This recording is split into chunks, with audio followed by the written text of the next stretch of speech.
नमस्कार मित्रांनो, मी प्रवीण राऊत। आज आपण इथे अर्थव्यवस्थेमध्ये टेस्ट क्रमांक 2 याचा आपण इथे विश्लेषण लक्षात घेणार आहोत।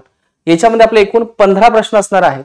पहिला प्रश्न आपल्याला विचारलेला आहे की मार्जिनल फार्मर म्हणजे काय। तर आरबीआयने जे डेफिनेशन दिली असेल याच्यानुसार इथे आपल्याला हा प्रश्न इथे डिझाइन केला असेल। तर मार्जिनल फार्मर या शब्दाचा अर्थ हा होतो ज्याच्याकडे 1 हेक्टरपेक्षा जमीन ही कमी आहे। 1 हेक्टर म्हणजे काय असेल, जवळपास 2.5 एकर याच्यापेक्षा जमीन कमी असेल याला म्हणतो आपण मार्जिनल फार्मर।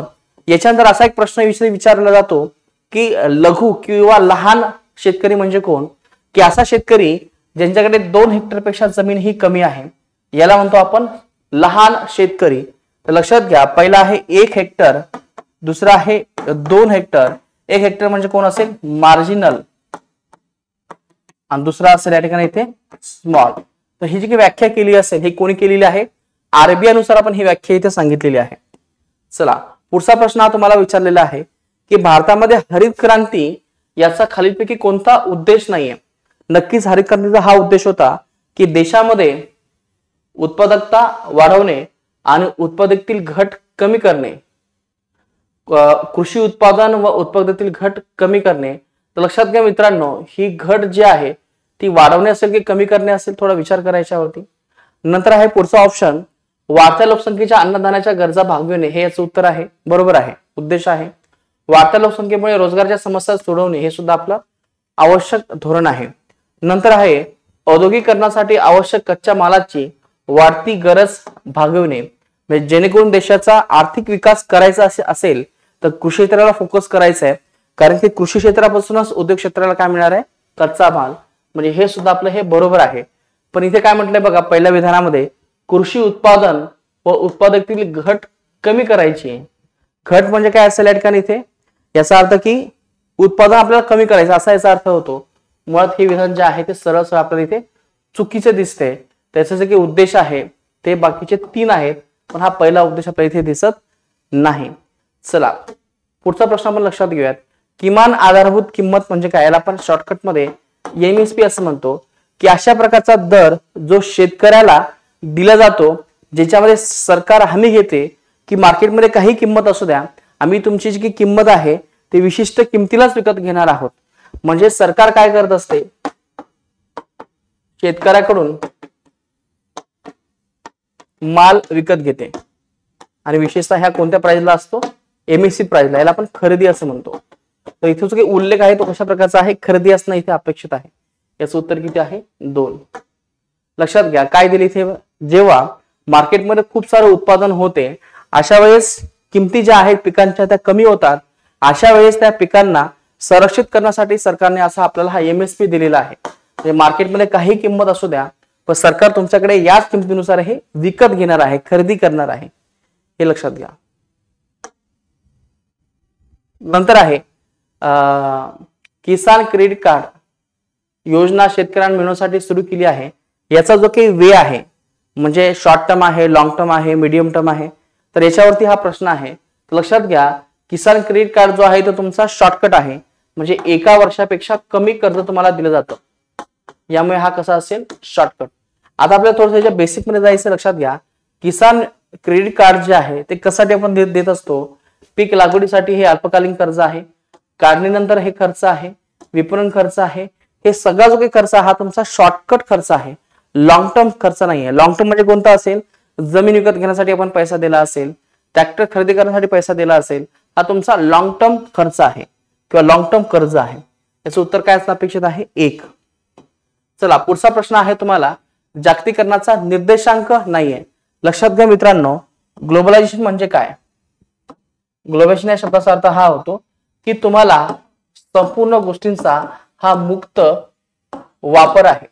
आता मुक्त व्यापार हा कशाचा आहे, त्याच्यामध्ये 4 गोष्टी येतात। एक आहे तुमचा श्रम, म्हणजे लेबर बिनधास्त तुमच्या देशामध्ये येऊ शकतात किंवा जाऊ शकतात। दुसरा आहे तुमच्या देशामध्ये बिनधास्त वस्तू किंवा सेवा येऊ शकतात किंवा जाऊ शकतात। नंतर आहे तंत्रज्ञान, तुमच्या देशामध्ये बिनधास्त येऊ शकते किंवा जाऊ शकते। नंतर आहे गुंतवणूक, जेव्हा तुम्ही जागतिकीकरण हे म्हणत असता तर जागतिकीकरणाचा अर्थ हाच होतो की कोणत्याही देशाच्या अर्थव्यवस्थेमध्ये यांचा हा मुक्त व्यापार असतो किंवा वापर असतो। ते बिनधास्त येऊ शकतात किंवा जाऊ शकतात. तर लक्षात घ्या हे 4 शब्द गुंतवणूक, श्रम, वस्तू, सेवा आणि तंत्रज्ञान. पण इथे जो काही तुम्हाला ऑप्शन दिसतोय हा कोणता आहे? हा निर्गुंतवणूक हा ऑप्शन आहे, ज्याचा कुठेही संबंध आपल्याला याच्यामध्ये येत नाही. फक्त याच्यामध्ये लक्षात घ्या मित्रांनो, जेव्हा आपण हे निर्गुंतवणूक जेव्हा लक्षात घेतो याच्यामध्ये, तर याचा जो काही प्रामुख्याने जो काही उद्देश आहे या मुक्त बाजाराचा तो हा आहे की खाजगीकरण वाढवणे. खाजगीकरण वाढवणे हा याचा उद्देश आहे.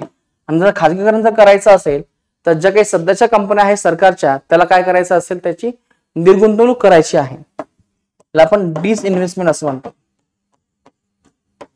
लक्षात घ्या हे महत्वाचे जागतिकीकरणाचे 4 पर्याय आहे. परंतु जर तुम्हाला जर जागतिकीकरण जर घेऊन जायचं असेल, याचे मार्ग कोणता आहे? तर हा मार्ग आहे तुमचा खाजगीकरण.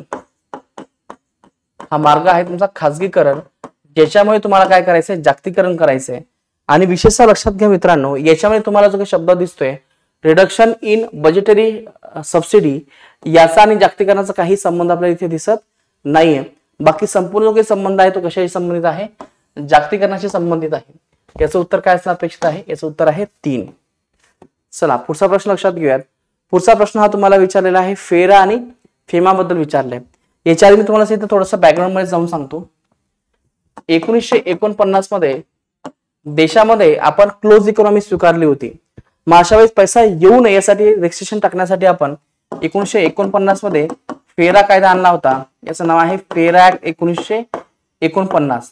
नंतर हे रेस्ट्रिक्शन आणखी स्ट्रॉंग करण्यासाठी सरकारने 1973 मध्ये आणखीन एक कायदा आणला, ज्याचं नाव आहे फेरा अमेंडमेंट ऍक्ट 1973. आणि हा जो काही कायदा आहे तो सुरू झाला असेल 1 जानेवारी 1974. त्याच्यानंतर भारतामध्ये 1991 मध्ये काय झालं असेल मित्रांनो? आपल्या देशामध्ये 1991 मध्ये LPG रिफॉर्म झालेत. आणि यामुळे जे काही आपला हा कायदा आहे, रिस्ट्रिक्टेड कायदा जो आहे चलन आणण्यासंदर्भात, याला शिथिल करण्यासाठी सरकारने काय केलं असेल? 1999 मध्ये एक कायदा बनवला, ज्याचं नाव आहे फेमा. हा कायदा आपण बनवला असेल. आणि विशेषतः हे लक्षात घ्या मित्रांनो, हा कायदा आपण 1999 मध्ये आणला. याची सुरुवात जी केली असेल ती केली असेल 1 जून 2000 मध्ये. तर अशा प्रकारचा हा कशाचा सिक्वेन्स आहे? फेरा आणि फेमाचा. पण तुम्हाला इथे जो काही प्रश्न विचारलेला आहे तो कशाबद्दल विचारलेला आहे की संसदेमध्ये आपण या दिवशी काय केलं असेल? इंट्रोड्यूस केलं असेल. हा इथे हा प्रश्न आहे. तर लक्षात घ्या, याच्यामध्ये आपण थोडंसं बॅकग्राऊंड मध्ये जाऊयात म्हणजे तुमच्या लक्षात येईल. बघा इथे तुम्हाला हा क्वेश्चन इथे दिसतोय. बघा इनॅक्टेड हा सुरू झालेला कायदा 1 जून 2000 मध्ये. कधी हा संमत झाला असेल? हा झाला असेल 6 जानेवारी 2000 मध्ये. आणि त्याच्यानंतर इंट्रोड्यूस कधी झालेला आहे? तर इंट्रोड्यूसची डेट दिलेली आहे 29 डिसेंबर 1999. ही डेट काय आहे? 29 डिसेंबर 1999. अशा प्रकारची ही डेट आहे, लक्षात घ्या. 29 डिसेंबर या दिवशी हा पार्लमेंटमध्ये आपण इंट्रोड्यूस केला. परंतु प्रश्नामध्ये जी काही तुम्हाला इथे दिसते ही कोणती डेट इथे तुम्हाला इथे दिसत नाहीये. म्हणजे हा जो काही ऑप्शन्स आहेत मित्रांनो, हे ऑप्शन सगळे चुकलेले आहेत. हे लक्षात घ्या. या क्वेश्चनचा आन्सर जे आहे ते आहे 29 डिसेंबर 1999 या दिवशी आपण तो इंट्रोड्यूस केला असेल आणि 1999 मध्येच आपण तो पास केला असेल आणि 1 जून 2000 मध्ये आपण याची अंमलबजावणीला आपण सुरुवात केली असेल. तर अशा प्रकारचा हा सिक्वेन्स आहे, इथे तुम्हाला लक्षात ठेवायचा आहे. याचं योग्य उत्तर किती असेल? 29 डिसेंबर 1999. थोडं ऑप्शन मध्ये थोडासा गॅप आहे. चला आता आपण पुढचा प्रश्न बघूयात. पुढचा प्रश्न जो आहे मित्रांनो, हा तुम्हाला फिस्कल डेफिसिट बद्दल विचारलेला आहे. आता फिस्कल डेफिसिट म्हणजे काय? आधी आपल्याला हे लक्षात घ्यायचंय की फिस्कल डेफिसिट म्हणजे काय. बघा तुमचा हा बजेट आहे, याच्यामध्ये काय आहे? एक आहे जमा, दुसरा आहे खर्च. जमा आहे म्हणजे समजा 100 रुपये, खर्च झाला असेल या ठिकाणी इथे 120 रुपये.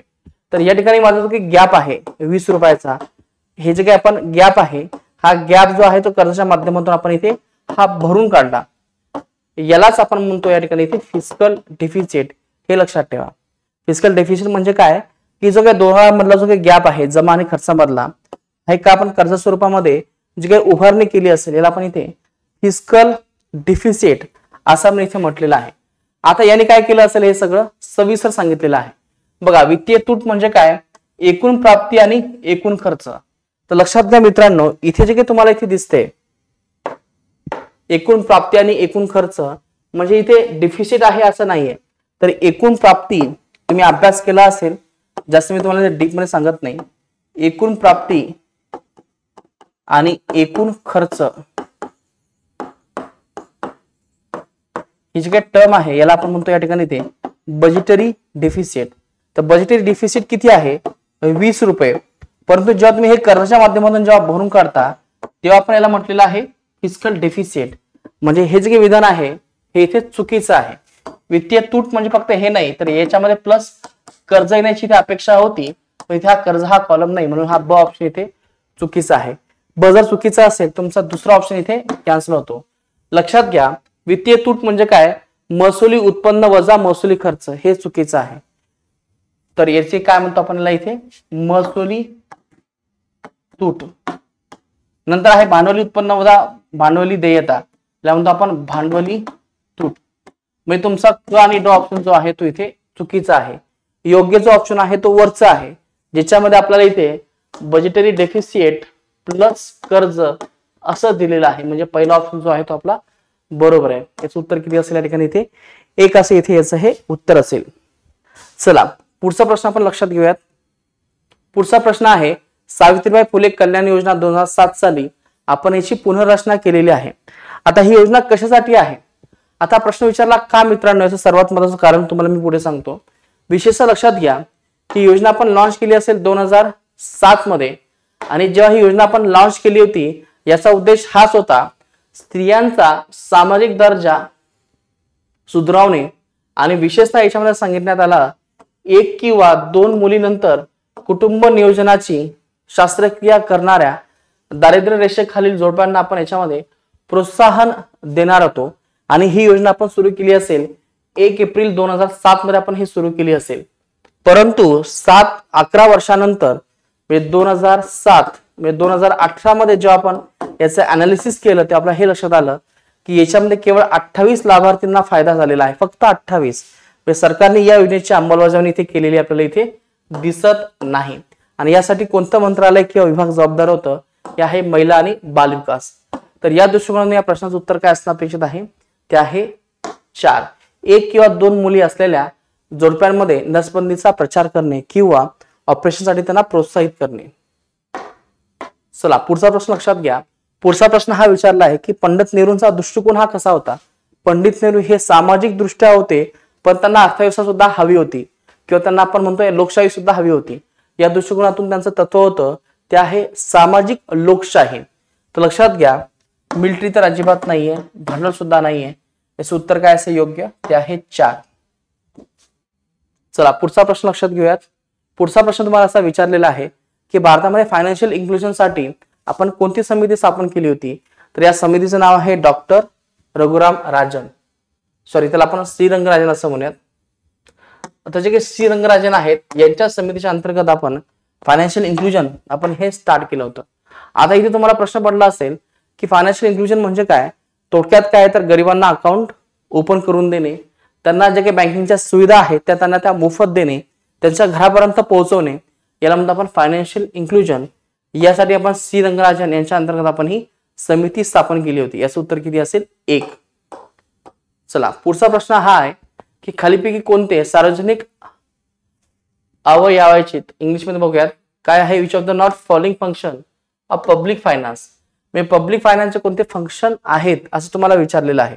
तर पब्लिक फायनान्सचं फंक्शन कोणतं असेल की नक्कीच संसाधनाचं काय करणे, अलोकेशन करणे, स्टेबिलायझेशन ऑफ फंक्शन म्हणजे देशामध्ये स्थिरता निर्माण करणे, त्याच्यानंतर देशामध्ये जे इन्कम आहे टॅक्सच्या माध्यमातून लोकांमध्ये वितरित करणे, हे सगळ्याचे फंक्शन्स आहेत. परंतु सप्लाय ऑफ प्रायव्हेट गुड्स हे प्रायव्हेट व्यक्तीचं काम आहे, प्रायव्हेट एंटिटीज काम आहे, याच्यामध्ये गव्हर्नमेंट कधीही येत नाही. याचं योग्य ऑप्शन कोणतं असेल, इथे 3 हे योग्य ऑप्शन आहे. चौथा ऑप्शन आहे की कोणत्या राज्यामध्ये सर्वात कमी चाइल्ड सेक्स रेशो आहे. त्याचं उत्तर काय असेल, हरियाणा आणि पंजाब. लक्षात घ्या, आपल्या भारतामध्ये जर इथे विचार केला आपण 2001 मध्ये आणि नंतर आहे 2011 मध्ये.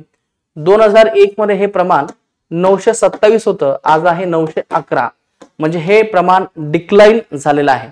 विशेषतः हे लक्षात घ्यायचंय की सर्वात जास्त चाइल्ड सेक्स रेशो कोणत्या राज्यामध्ये आहे? तर लक्षात घ्या, सर्वात जास्त हा कुठे असेल? अरुणाचल प्रदेशमध्ये, जो किती आहे 972, आणि सर्वात कमी कुठे असेल? हरियाणामध्ये. आणि जर समजा तुम्हाला इथे युनियन टेरिटरी बद्दल जर विचारलं असेल तर सर्वात जास्त कुठे आहे? अंदमान निकोबार मध्ये. हे लक्षात घ्या. आणि नॉर्मली बी इथे दिला असेल. महाराष्ट्राचं किती आहे? 2011 मध्ये आहे 894. तर हा डेटा थोडासा इथे पाठ करा, महत्वाचा आहे. चला पुढचा प्रश्न आपण लक्षात घेऊयात. पुढचा प्रश्न तुम्हाला विचारलेला आहे, देशाच्या आर्थिक विकासाचा दर यावर अवलंबून आहे. देशाचा विकास हा कशावरती अवलंबून असेल? शिक्षण असेल, आरोग्य असेल, आंतरराष्ट्रीय व्यापार असेल, शेती असेल, या सगळ्यांवरतीच हा विकास आपला अवलंबून असेल. तर याचं की योग्य उत्तर जे असणं अपेक्षित आहे ते किती असायला हवं? या ठिकाणी इथे 4 उत्तर हे इथे असणं आपलं अपेक्षित आहे. याचं उत्तर आहे 4. मित्रांनो, अशा प्रकारचा आपण हे इथे 15 क्वेश्चन आपण इथे सोडवलेले आहेत. तर मित्रांनो, याचा उद्देश हाच आहे की क्वेश्चन आपण बघत असताना थोडंसं बॅकग्राऊंड मध्ये जाण्याची आपल्याला आवश्यकता आहे. तर चला तर आज आपण इथे थांबूयात. धन्यवाद.